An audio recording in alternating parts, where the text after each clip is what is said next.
Ang susunod na programa ay rated PG. Ito ay nangangailangan ng patnubay at gabay ng magulang para sa mga batang manunood.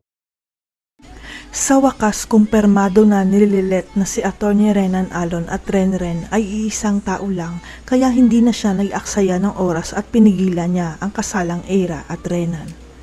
Mabuti na lang at hindi pa huli si Lilet dahil magsisimula pa lang ang kasal ni Eira, kaya matapang niyang ibinunyag ang pinakatago-tagong sikreto ni Renan sa kapatid niya. Gumuho ang mundo ni Eira nang sabihin sa kanya ni Lilet na si Renan ay ang anak ni Atty. Feliciano na may matinding galit kay Mang Kanor at siya ang prime suspect ngayon.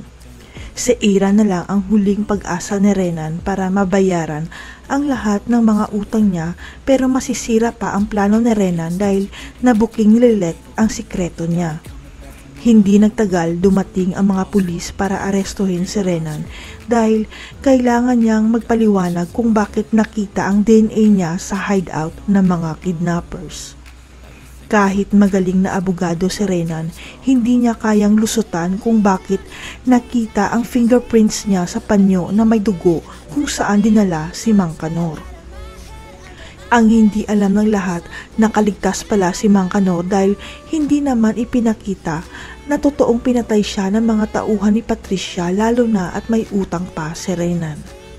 Walang kamalay-malay si Renan na hindi talaga pinatay ng mga kidnappers si Mang Kanor dahil kailangan pa ni Patricia ng insurance na magbabayad si Renan sa kanya.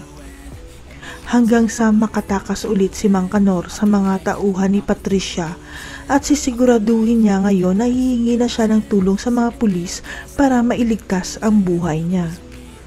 Dito na muling magkikita si Mang Kanor at Renan at ibubunyag na niya ang sikreto na matagal na niyang gustong sabihin kay Renan na ako pala ang tunay mong ama, anak.